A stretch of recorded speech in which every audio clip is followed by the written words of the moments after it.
Good morning, class. I was really looking forward to saying everyone has comments in response to Charlotte's Web, but I do need just the rest of today to finish up a very small handful of you. If you're waiting, thank you. If you already received your comments, I did leave voice comments.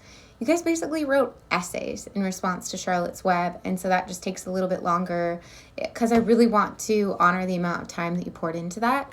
But the good news is that your next quest starts this Sunday, so it should be enough time for you to kind of mull over my thoughts in regards to that quest for Charlotte's Web, so that you can apply or make changes or stay the same in the ways that I've commented on.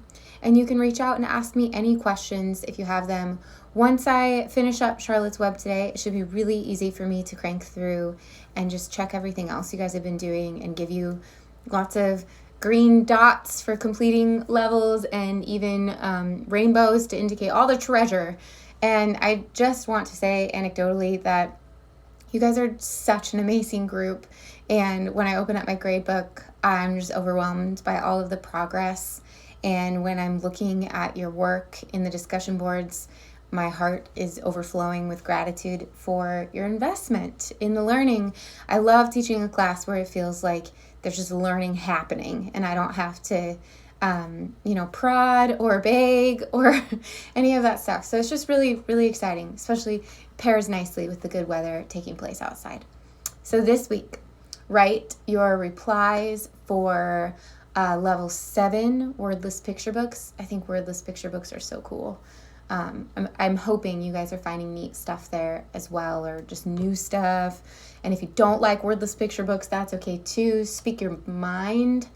And then there's a pretty important level this week, level 8, exploring diverse books. So diversity is going to span all levels of children's literature, but again, picture books are short and sweet like a song, so they're a great place for us to go to get the most bang for our buck when we're trying to learn a new concept. And diverse books correlates very tightly with one of our course learning outcomes, where we look at historically underrepresented people groups in the publishing industry. We're pulling data directly from trusted organizations for teachers and for the publishing industry. And this course is not a space where we ponder why those groups are underrepresented, although that is important and interesting. It's more so a space where we say, okay, they are underrepresented. Why might we want to do something about that? What can we do about it? And how will doing something about it actually enrich the lives of child readers of all kinds of backgrounds? And so I have some resources there for us to kind of dig into. But that's why you have until Thursday to sort of mull all that over. And I will say that when you open up that discussion board, you're going to see links to articles, multiple TED Talks, and my intention is that you would skim just to be able to do that discussion.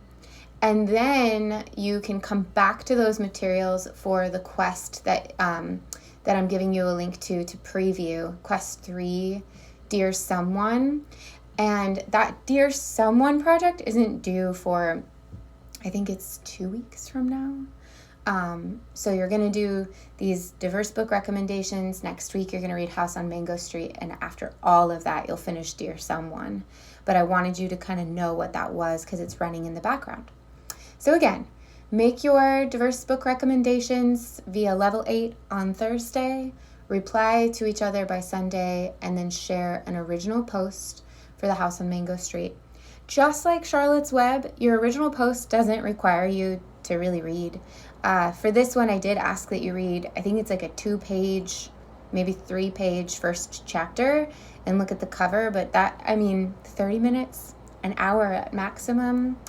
I know everyone reads at a different pace, but I just want you to understand the sentiment there. You shouldn't have to spend too much time on it. So that's kind of just wetting our feet for next week. Okay, reach out if there's anything that you need in the meantime, but again, I just love what I'm seeing, and I'm excited to see what else you guys have to offer in the coming weeks.